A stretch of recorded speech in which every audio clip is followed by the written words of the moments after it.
सभी को जय सिया राम। रामचरितमानस अरण्य कांड में हम लोग चल रहे हैं।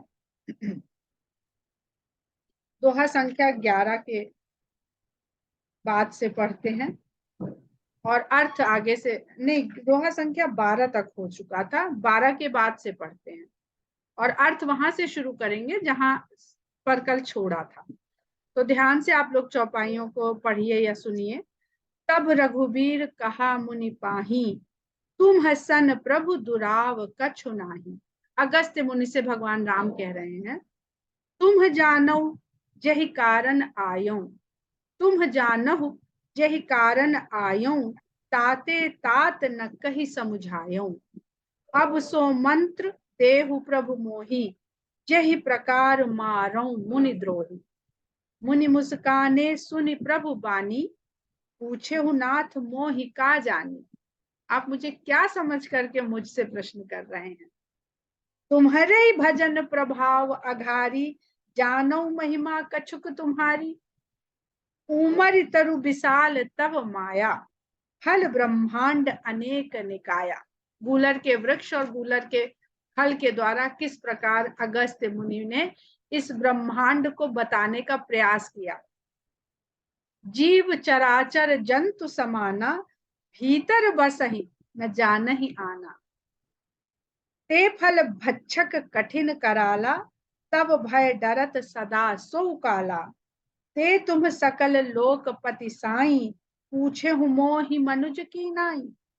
यह बर मांगऊ कृपा निकेता, बसऊ हृदय श्री अनुज समेता। आप जो ये पूरा संसार ब्रह्मांड, ये जो मैंने बताया कि जो मैं थोड़ा बहुत समझ पाया हूँ, आप ही तो इन सभी लोगों के स्वामी हैं। और आप मुझसे ऐसे पूछ रहे हैं कि जैसे आप साधारण मनुष्य हैं, जबकि मैं आपसे खुद ही एक वरदान मांगता हूं कि यह वर मांगू कृपा निकेता, बसहु हृदय श्री अनुज समेता। मैं आपको क्या बताऊंगा, मैं तो खुद ही याचक बना आपसे कुछ मांगने के लिए प्रस्तुत हूँ। अबिरल भगति बिरति सत्संगा, चरण सरोरुह प्रीति अभंगा। यद्यपि ब्रह्म अखंड अनंता, अनुभव गम्य भजहि जहि संता। कहते हैं कि मुझे अविरल भक्ति, वैराग्य और सत्संग और आपके चरण कमलों में कभी ना खत्म होने वाला प्रेम प्रदान कीजिए। ये जो भगवान हृदय में बसेंगे, उसके लिए निरंतर क्या क्या चाहिए जिससे वो वहां बसे रहें। अविरल भगत बिरति सत्संगा, वैराग्य भी चाहिए, संतों का साथ भी चाहिए और प्रगाढ़ भक्ति भी चाहिए। वो एक बार बस गए पर उनको वहां बनाए रखने के लिए। और आपके चरण कमलों में कभी ना खत्म होने वाला प्रेम। यद्यपि मैं जानता हूं कि आप ही अखंड ब्रह्म अनंत ब्रह्म हैं और आपको अनुभव गम्य, अनुभव से आपको जाना जा सकता है, ऐसा संत लोग भजन करते हैं। अनुभव से जानने की चीज है। अस तव रूप बखानऊ जानऊ, ऐसा आपका स्वरूप है, ये जानता भी हूं और बखानता भी हूं। निरंतर ज्ञान में रत हैं। फिर सगुन ब्रह्म रति मानो, परंतु फिर भी बार बार आपके सगुण रूप, जो ब्रह्म का सगुण रूप है, सगुण ब्रह्म की ओर ही प्रेम लौट लौट कर मैं मानूं। संतत दासन देहु बड़ाई, ताते मोहि पूछे हूँ रघुराई।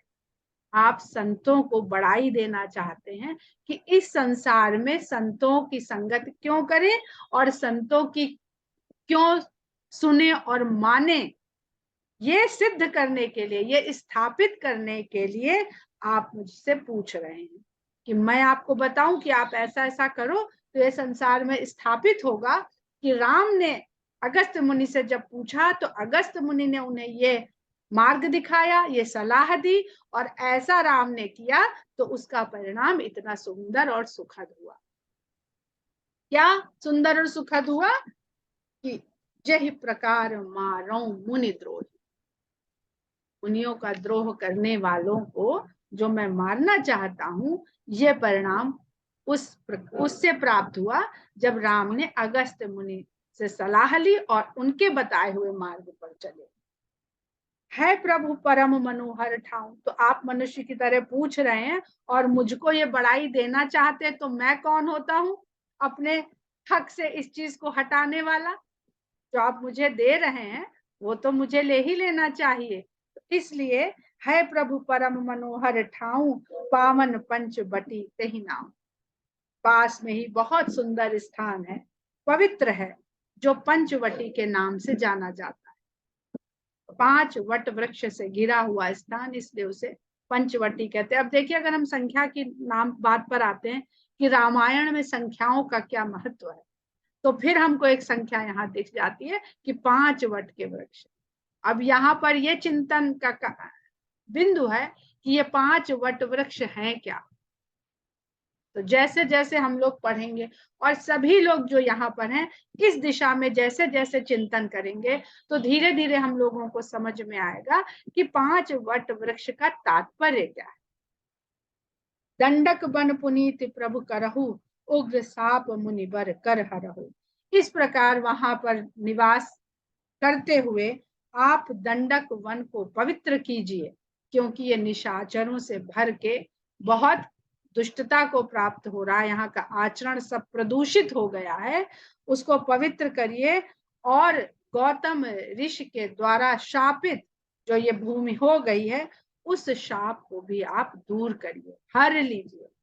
अर्थात देखिए आप, जहां जहां भी शाप का कोई प्रभाव हुआ है जीव पर या स्थान पर, उस जीव को और उस स्थान को शुद्ध करने भगवान राम वहां पर गए।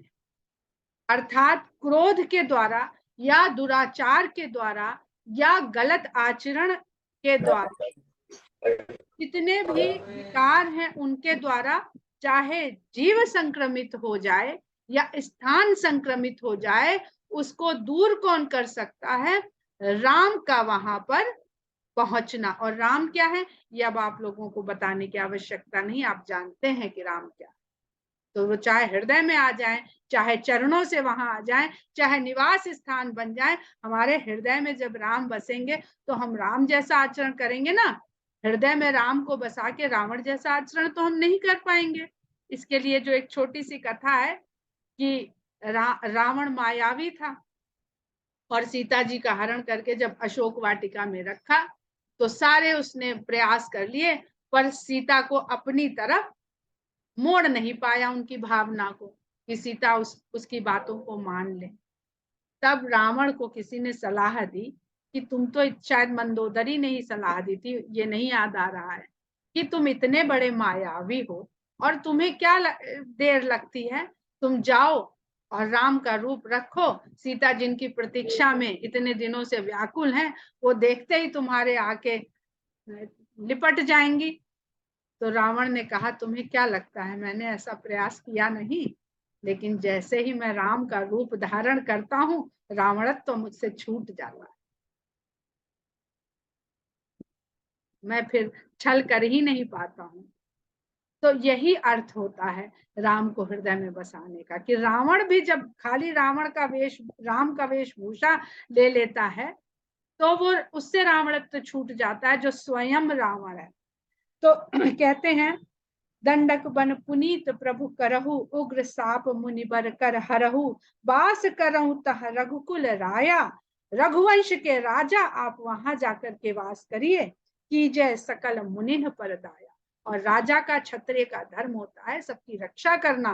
तो कहते हैं इस प्रकार आप सभी मुनियों पर दया करिए, अर्थात उनके रक्षण का कार्य अपने ऊपर ले लीजिए। चले राम मुनि आय सुपाई, तुरत ही पंचवटी नियर। ऐसी आज्ञा पा करके राम वहां से चल पड़े और जल्दी ही पंचवटी के निकट पहुंच गए। ईधराज से भेंट भई बहुविध प्रीति बढ़ाई। वहां पहुंचते ही सबसे पहली भेंट वहां पर गिधराज जटायु से हुई, और दोनों जिस प्रकार मिले उससे परस्पर प्रीति बहुत बढ़ी। गोदावरी निकट प्रभु रहे परन गृह छाई। फिर गोदावरी नदी के किनारे पर्ण कुटिया बनाकर प्रभु ने वहां अपना निवास कर लिया। जटायु राजा दशरथ के मित्र थे, उस नाते जटायु और राम में पिता पुत्र का संबंध स्थापित हुआ। यहाँ पर यह कथा तुलसीदास जी ने नहीं वर्णन करी है, पर जब जटायु प्राण त्यागते हैं वहां पर राम उनसे जो जिक्र करते हैं वो वहां पर बताता है कि वो जटायु और दशरथ का आपस में संबंध रह चुका है। और वाल्मीकि रामायण में भी जटायु और दशरथ की एक कथा है। गौतम ऋषि के श्राप की भी कथा अवश्य होगी। जानना चाहते हैं आप लोग तो वाल्मीकि रामायण से पढ़िए या हमसे कहिए, हम पढ़ के बताने का प्रयास करेंगे, और नहीं तो रामचरितमानस की कथा को यूं ही आगे बढ़ाते रहेंगे। जब ते राम कीन्ह तह बासा, सुखी भय मुनि बीती त्रास। जब से राम ने वहां पर वास करना आरंभ कर दिया, सब मुनि सुखी हो गए और उनका कष्ट खत्म हो गया, बीत गया। गिरि बन नदी ताल छवि छाए, दिन दिन प्रति अति होहि सुहाए। उस स्थान के जो भी पर्वत वन नदियां और सरोवर थे वो दिन पर दिन सुंदर होने लगे और बड़े सुहावने होने लगे। खग मृग वृंद आनंदित रही, मधुप मधुर गुंजत छवि लहही। सभी पशु और पक्षियों के झुंड आनंद के पूर्वक वहां पर रहने लगे और सुंदर सुंदर गुंजार करने लगे और वहां की शोभा को और बढ़ाने लगे। सो वन बरनि न सकी अहि राजा, जहां प्रगट रघुवीर विराजा। उस वन की शोभा को भला शेषनाग भी कैसे बखान कर सकते हैं, जहां पर राम स्वयं प्रकट होकर के विराजमान हो गए हैं। एक बार प्रभु सुख आसीना, बहुत सुंदर प्रसंग है। एक बार प्रभु सुख आसीना, लक्ष्मण बचन कहे छलहीना। एक बार भगवान सुख आसन में बैठे हुए थे, उस समय लक्ष्मण ने छलहीन वचन भगवान से कहे, सुर नर मुनि सचराचर साई, मैं पूछूं निज प्रभु की नाई। कहते हैं कि देवताओं मनुष्यों मुनियों और सब चर अचर के स्वामी, मैं आपसे अपने स्वामी की भांति पूछता हूँ। यूं आप सारे जगत के स्वामी हैं, लेकिन मैं जो आपसे इस समय बात करना चाह रहा हूँ बड़े पर्सनल रिलेशन के आधार पे करने जा रहा हूँ, अपना स्वामी मान करके कि आप मेरे ही स्वामी हैं। तो भगवान राम के साथ देखिए तो बड़ा सुंदर संबंध रहता है हर हर व्यक्ति का। हर व्यक्ति मेरे राम कहता है, मेरे कृष्ण कम लोग कहते हैं। कृष्ण सबके हैं, सबको चाहते हैं, और राम भी सबके हैं, सब में रमते हैं। लेकिन राम के साथ सबका संबंध एक अपना जातीय संबंध होता है, पर्सनल संबंध होता है, वो जाहिर नहीं करता। कृष्ण का संबंध लोग जाहिर करते हैं। राम से जो अपना अपना निज संबंध है वो आदमी अपने मन ही मन में उसको आनंद लिया करता है उसका। तो कहते हैं लक्ष्मण जी कि मोहि समुझाई कहु सोई देवा, सब तज करऊं चरण रज सेवा। अब दिन रात अगर राम के साथ कोई है तो वो लक्ष्मण जी है। दिन रात देख रहे हैं, उनका आचरण देख रहे हैं। उनसे ज्यादा कौन राम के संपर्क में रहा है। सीता जी भी छूट गई हैं, पर लक्ष्मण जी नहीं छूटे हैं। उस समय भी साथ रहे जब सीता जी छूट गई हैं। वो भी जानना चाहते हैं, मांगना चाहते हैं। कहते हैं हम लोगों को बड़ी जल्दी अहम हो जाता है, दम हो जाता है अपनी भक्ति का, अपने प्रेम का, अपने ज्ञान का। पर लक्ष्मण जी कह रहे हैं कि हे स्वामी, मुझे समझा कर कहिए कि सब तज करूं, जिससे मैं सब कुछ त्याग करके बस आपके चरणों की सेवा करता रह सकूं। जबकि वो वहीं कहे आए कि मैं तो कोई नाता जानता ही नहीं। जब वनवास हुआ था तो भगवान ने कहा था मैं तो वन जा रहा हूँ, यहाँ भरत शत्रुघ्न भी नहीं है, तुम यहीं रहो। माता पिता की सेवा कौन करेगा। ये निराश्रित हुए जा रहे हैं, पिता की हालत देखो तो क्या हो रही है। तो लक्ष्मण जी ने कहा था मैं आपके अलावा कोई नाता ही नहीं जानता हूँ, तो मैं नाता निभाऊं किससे। वो लक्ष्मण जी यहाँ पर कह रहे हैं कि सब तज करो, जो सब त्याग के आ गए हैं। म्यूट कर लीजिए किसी का, विभा श्रीवास्तव जी और करिश्मा यादव जी, आप लोग म्यूट करिए अपने आप को।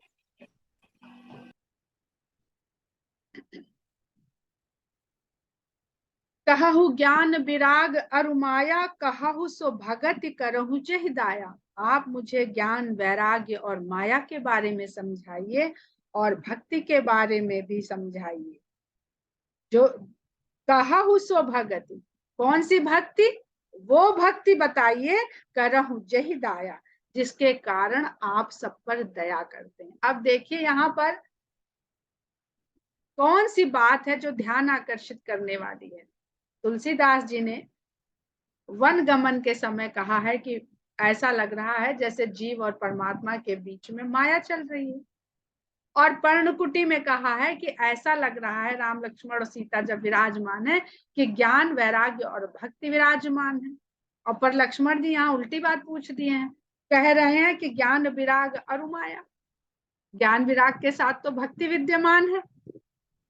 और लक्ष्मण जी ने पूछ दिया कि ज्ञान वैराग्य और माया के बारे में बताइए, समझाइए, और उस भक्ति के कारण बताइए जिसके कारण आप दया करते हैं। अर्थात भक्ति को रिप्लेस किसने कर दिया? माया ने।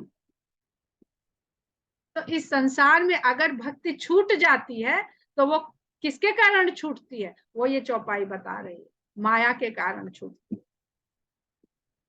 ईश्वर जीव भेद प्रभु सकल कहु समझाई, जाते होई चरण रति शोक मोह भ्रम जाई। अलका जी आपके लिए है ये दोहा पूरी तरह से। कहते हैं कि ईश्वर और जीव में क्या भेद है, ये अच्छी प्रकार से समझा के मुझे बताइए, और ऐसे बताइए जिससे जाते होई चरण रति, जिससे मेरा शोक मोह भ्रम सब मिट जाए और आपके चरणों में प्रेम हो जाए। जब भगवान के चरण छूटे थे तो भरत जी को शोक हो गया, और ये भगवान के साथ चले आए हैं लक्ष्मण जी। क्यों? क्योंकि उनको ये भ्रम है कि साथ रहेंगे तो ही चरण मिले रहेंगे, छूट जाएंगे तो चरण छूट जाएंगे। अगर छूटने से चरण छूट जाए तो भरत जी के साथ फिर चरण छूट जाते। तो ये भ्रम की स्थिति है कि लक्ष्मण जी को लगता है पीछे पीछे रहेंगे तो ही राम के साथ है, और भरत को शोक हो गया था। और इन सब के पीछे कारण क्या था? मोह। भगवान का प्रेम या कोई भी प्रेम संसार में जब मोह से आच्छादित हो जाता है तो वो हमें शोक भी देता है और भ्रम भी पैदा करता है। तो लक्ष्मण जी समझ रहे हैं इस बात को कि हम जिस भ्रम में पड़ के साथ आ गए, और देखते हैं तो राम दिन भर चर्चा किसकी करते हैं, गुणगान किसका करते हैं? भरत का। तो वो समझ जाते हैं कि दिखने में छूट रहे हैं पर छूटे थोड़ी हैं। तो इसलिए वो इस बात को समझना चाहते हैं, भाई ऐसा क्या है कि आप हमारे साथ हैं और भरत के साथ नहीं है, तो गुणगान तो मेरा होना चाहिए हर समय कि भाई लक्ष्मण जैसा भाई सब कुछ छोड़ के चला आया मेरे साथ साथ। लोग तो ऐसे ही करते ना कि उन्होंने संकट में हमारा बहुत साथ दिया, धीरज धर्म मित्र नारी आपातकाल पर रखिए चारी। तो आपातकाल में तो लक्ष्मण जी ने साथ दिया, पर गुणगान तो भरत जी का करते रहते हैं। जब कहीं भी जाते हैं, किसी भी आश्रम में ऋषि मुनि से बात करते हैं तो थोड़े ही मह सब कहूं बुझाई, सुनो तात मति मन चित लाई। राम कह रहे हैं, राम बहुत कम जगह बोले हैं, और ये ज्ञान लक्ष्मण जी ऑलरेडी निषाद राज को अयोध्या कांड में दे चुके हैं, अगर आप लोग को याद हो। पर जो ज्ञान हम दूसरे को दे देते हैं कभी कभी स्वयं से छूट जाता है प्रेम और मोह की अधिकता के कारण। तो कहते हैं कि मैं थोड़े में ही सब समझा के कहता हूं। राम कहते हैं, हे तात मति मन चित लाए, बुद्धि को, मन को और चित्त को लगा करके सुनो। सत चित आनंद। तो सत चित आनंद को समझने के लिए क्या चीजों पर कंसंट्रेट करना है? मति मन चित्त। अब इसमें कॉमन है खाली चित्त। अगर हम सत चित आनंद में देखें तो चित्त कॉमन है, सत को हर लेती है मति, क्योंकि वो विद्या अविद्या के कारण जैसा हमको समझाती है हम वैसा उसको समझने लगते हैं, और सत छूट जाता है और मिथ्या को सच मानने लगते हैं। तो सत चित आनंद। और आनंद मन ही में तो होता है। आनंद, आनंद का अनुभव हम कहाँ करते हैं? मन में। पर जैसा मति ने दिखा दिया मन की अवस्था वैसी हो गई। तो अगर हमारे इस शरीर में चेतना रूप में जो न बदलने वाली चीज है वो केवल चित्त है, पर चित्त मन और मति के पीछे पड़ रह जाता है।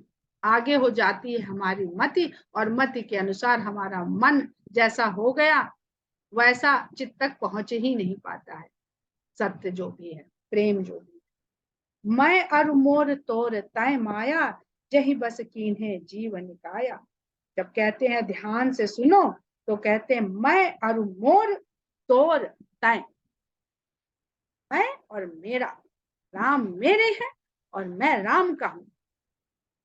तो मैं और मेरा, तू और तेरा, बस यही माया है, और माया कुछ नहीं। जहां ये आपके मन में, अलका जी ने जो पूछा था कि भाई मेरा ईश्वर तेरा ईश्वर, ये सब भेद है। और यहाँ पर बहुत बहुत समझने वाला ये प्रसंग है, धीरे धीरे ही इसको हम आगे बढ़ेंगे। जही बस कीन है जीव निकाया, इसी भेद ने, मैं मेरा तू तेरा, इसी भेद ने समस्त जीवों को अपने वश में कर रखा है। गो गोचर जहां लगी मन जाई, इंद्रियों, गो माने इंद्रियां, गोपाल जो हम लोग कहते हैं ना, वो गौ पालक तो है ही दिखने में, पर गौ इंद्रिय का प्रतीक है, और उन इंद्रियों की रक्षा करने वाले गोपाल हैं, कृष्ण है, मोहन है, मुरारी हैं। अगर इंद्रियों की रक्षा मोहन मुरलीधर करने लगे, अपनी तान छेड़ के उधर मन लग गया, तो फिर ये जो इंद्रियों के स्वामी देवता लोग हैं, ये उनका कुछ बिगाड़ नहीं सकते हैं। राम जी तो कोई मुरली नहीं बजाते थे, पर कृष्ण जी बजाते थे। वो द्वापर आ गया था ना, ज्यादा भ्रम होने लगा था, तो मुरली बजाना पड़ता था ध्यान आकृष्ट करने के लिए। तो वही कह रहे हैं कि गो गोचर, और गोचर जहां चर करे, चर मतलब चलना, तो इंद्रियां चलकर कहाँ जब पहुंच जाती हैं, विषयों पर, सुख सुविधाओं पर। जहां तक भी ये गो गोचर मन को ले जाते हैं, जहां तक मन चला जाता है आपका, ये सबको माया जानना, ये सब माया। शंकर भगवान ने भी ये बालकांड में कहा है, तही कर भेद सुनहु तुम सो। अब इनका भेद सुनो तुम। भेद क्या है? विद्या अपर अविद्या, जो माया है ना, ये सब माया बता रहे हैं, तो इनमें भेद क्या है? विद्या और अविद्या, यही दो भेद है। शुरू से हम इस बात को बता रहे हैं कि माया ने जो फैला रखा है, इसको विद्या उस माया में सत्य क्या है वो दिखाती है, और अविद्या भ्रम क्या है वो दिखाती है। हम जो चश्मा पहनेंगे हम उसको देखेंगे। तो कहते हैं एक दुष्ट अतिशय दुख रूपा। अब विद्या और अविद्या के बारे में बता रहे हैं, माया के भेद हैं। एक दुष्ट है और अत्यधिक दुखों का स्वरूप है, अत्यधिक दुखों के रूप में वो हमको मिलती है। जा बस जीव पराभव कूपा, जिसके वशीभूत होकर ही जीव इस भव कूप में पड़ जाता है। भव सागर भी नहीं, भवकूप में। भव सागर में जाएगा तो कभी ना कभी तैर के पार हो जाएगा, पर भवकूप की एक सीमा है, उतने में ही नाचता रहेगा। घर परिवार सुख दुख, मेरा तेरा, ये मेरा तेरा कूप है। तो पहले भवकूप से निकल के भवसागर में आए, भवसागर में आए तब जाके उसको पार करने के लिए प्रयास करें। जा बस जीव परा भव कूपा, एक रचई जग गुण बस जाके, प्रभु प्रेरित नहीं निज बल ताके। और दूसरी जो विद्या है, उसके पास एक गुण है। अविद्या के पास तो दोष है। क्या दोष है? कि वो अपने उपस्थिति से अतिशय दुख का रूप बन के हमको मिलती है, दिखती है। और जीवन में सब दुखी हैं, तो क्यों दुखी हैं ये आप लोग तय कर लीजिए कि अगर हम दुखी हैं तो क्यों दुखी हैं? क्योंकि हम अविद्या के वशीभूत होकर के चीजों को देख रहे हैं। विद्या के पास एक गुण है, जिसके वश में हो करके, यानी उस गुण के कारण वह सब कुछ रचती है, प्रभु प्रेरित, परंतु भगवान की प्रेरणा से नहीं निज बल ताके। उसका अपना बल नहीं है उसके पीछे। जो माया विद्या के रूप में जो संसार को रचती है, वो उसका अपना बल नहीं है, वो प्रभु की प्रेरणा से करती है। ज्ञान मान जह एकौ नाही, देख ब्रह्म समान सब मान। कही तात सो परम विरागी, तृण सम सिद्ध तीन गुण त्यागी। कहते हैं अब विद्या आ गई तो मिलेगा क्या? ज्ञान। विद्या का काम क्या है? अविद्या को तो बता दिया, दुख का रूप है वो, और दुख तो अज्ञानता के कारण ही है। तो विद्या का क्या है काम? ज्ञान आएगा। पर जहां ज्ञान आए परंतु मान इतना भी ना आए उस ज्ञान के साथ। विद्या आएगी तो ज्ञान लाएगी, और ज्ञान आएगी तो पीछे पीछे मान चले आ रहे हैं चुपचाप से। तो जहां मान का एक भी स्वरूप ना हो, इसमें नीचे बहुत सुंदर उसकी व्याख्या टीकाकार ने लिखी है, उसको भी हम चौपाई का अर्थ करने के बाद समझाते हैं। देख ब्रह्म समान सब माही, सारा अलका जी के प्रश्न का उत्तर चल रहा है। सभी के भीतर ब्रह्म को ही जो समझे, ब्रह्म के समान ही सबको देख सके, कही अतात सो परम विरागी। तो ज्ञान के बाद क्या आता है? वैराग्य आता है ना। लक्ष्मण जी ने पूछा है कि कहो ज्ञान विराग और माया, तो भगवान उल्टे से चले, माया से चले। पहले माया बताया, माया के बाद ज्ञान बताया कि ज्ञान कैसे मिलेगा। उसी माया में विद्या को पकड़ो, इसलिए कहते माया माध्यम है। उसी माया से विद्या को पकड़ो, विद्या का सहारा लो तो ज्ञान मिलेगा। और जब ऐसा ज्ञान मिल जाएगा कि सबको ब्रह्म समान मानने लगोगे, कही तात सो परम विरागी, हे तात उसको ही परम वैरागी माना जाता है।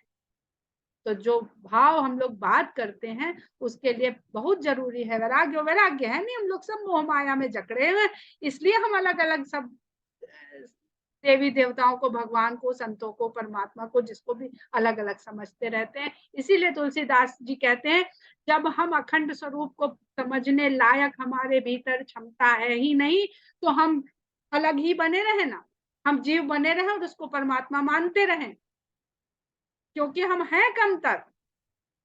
उच्चतर बनने के ये मार्ग बता रहे हैं, वहां तक पहुंचिए तो एक हो जाएंगे।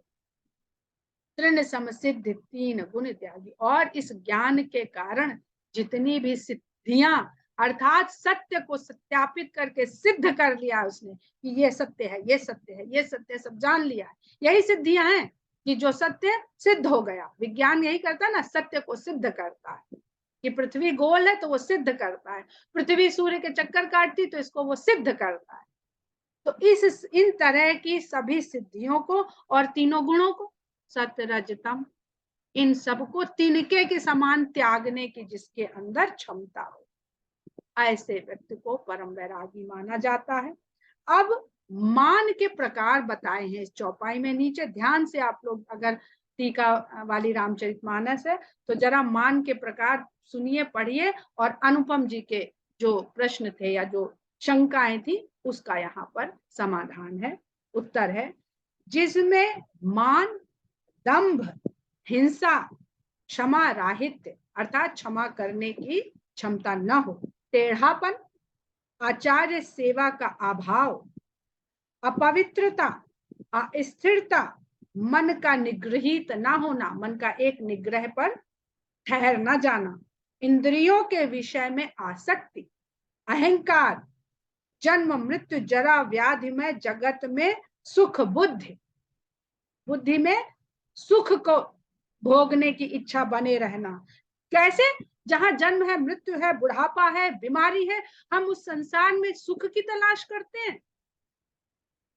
कैसे करते हैं? जहां जन्म कष्ट से मिल रहा है, जन्म लेने वाला भी कष्ट में है, जन्म देने वाला भी कष्ट में है, तो जिसकी शुरुआत कष्ट से हो रही है, वहां किस सुख की तलाश कर रहे हैं?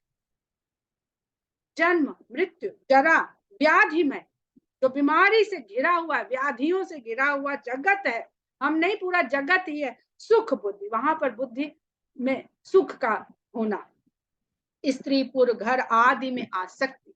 अब स्त्री को क्यों अपावन कहा अनुसुईया माता ने? आप ध्यान से देखिए तो स्त्री को ही स्त्री पुर घर आदि में अधिक आसक्ति होती है। एक किसी संत को बहुत पहले सुना था, उन्होंने कहा था कि इस भाव से मुक्त होने के लिए आप अपने घर में अपने पति की वार्डरोब खोलिए और अपनी वार्डरोब खोलिए और देखिए किसकी वार्डरोब में ज्यादा कपड़े हैं, तो पता चल जाएगा कि कौन ज्यादा आसक्त है इन सांसारिक वस्तुओं विषयों के प्रति। छोटा सा उदाहरण है, और हम डिस्टर्ब हो जाते हैं कि स्त्रियों को ऐसे लिख दिया तुलसीदास जी ने। है वो ऐसी, वो पर इसलिए किया गया है, ये आसक्ति इतनी गई है, दी गई है, भरी गई है उसके भीतर, ताकि वो जिस बच्चे को जन्म देती है उसका लालन पालन कर सके। ममता, ममत्व का भाव होना। ममता, ममत्व का मतलब मेरा है तत्व, ये बोध होना कि ये मेरा है। ममता शब्द को कई बार नेगेटिव उसमें रामचरितमानस में लिखा गया, क्योंकि ममता बहुत अच्छी नहीं है, मेरा होने का भाव ही तो है। और खुद ही राम जी ने कह दिया है, मैं अरु मोर तोर तय माया। पर सृष्टि को चलाने के लिए ये खोट उसमें डाली गई है। जैसे आभूषण बनाने के लिए सोने में खोट डाली जाती है, तभी बहुत सुंदर। अब हीरा जड़ना होता है तो 18 कैरेट सोने को कर दिया जाता है शुद्ध, और अशुद्ध कर दिया। जेवर बनाना है तो 22 कैरेट कर दिया, पर हीरा जड़ना है तो 18 कैरेट कर दिया, क्योंकि तभी पकड़ेगा वो हीरे को। तो खोट और मिला दी और सुंदर हो गया। तो ऐसे ही स्त्री में इसलिए खोट डाली गई है कि सृष्टि का संचालन हो, परिवार पालन पोषण हो। उसके आगे कहते हैं, इष्ट और अनिष्ट की प्राप्ति में हर्ष और शोक। तो चाहिए वो मिल गया तो खुशी, और चला गया तो दुख। इष्ट और अनिष्ट की प्राप्ति में हर्ष और शोक, जो नहीं चाहिए वो आ गया तो शोक हो गया, जो चाहिए वो आ गया तो हर्ष हो गया। म्यूट कर लीजिए। भक्ति का अभाव। और देखिए, ये सारे गीता अध्याय 13 7 से 11 तक के श्लोकों का है, और ये 18 विकार बताए गए हैं। और ध्यान दीजिएगा, तो गीता में 18 अध्याय हैं, एक एक अध्याय एक एक विकार को दूर करने का साधन है गीता। जो लोग यहाँ गीता पढ़ते हैं वो इसको नोट कर लें, एक अध्याय पढ़िए तो मन से एक विकार दूर हो जाना चाहिए। एकांत में मन न लगना, ये भी विकार है। भक्ति का अभाव। विषय मनुष्यों के संग में प्रेम, जो विषय में लगे उनके साथ बड़ा मजा आता है, पार्टी करेंगे, ताश खेलेंगे, घूमने चलेंगे। हम बहुत लोग हमसे मिलते, कहते हैं अभी चलिए टूर बनाइए, राम कथा के लिए एक दिन भी नहीं जुड़ते हैं, नहीं आते हैं, पर कहते टूर बनाइए जल्दी, फिर बने। हमने कहा भैया बहुत गर्मी है, कोविड भी फैल रहा है, अभी नहीं टूर बनेगा। तो ये क्या है? ये विषयाशक्ति है, शायद घूमने का साधन नहीं और कहीं से मिल रहा। ठीक है, हम उसको भी गलत नहीं मानते हैं। ये 18 जिसमें ना हो, नित्य अध्यात्म में स्थित तथा तत्व ज्ञान के अर्थ में परमात्मा का नित्य दर्शन हो, ये ज्ञान है। अब ये चौपाई हम लोग कल फिर पढ़ेंगे, आप सब लोग आज इसको पढ़ेंगे और कल फिर इस पर चर्चा करके आगे बढ़ेंगे, तब हम इस दोहे पर पहुंच पाएंगे जो दोहा संख्या 15 है। यहीं पर हम आज अपने अध्ययन को विराम देते हैं। जय श्री राम।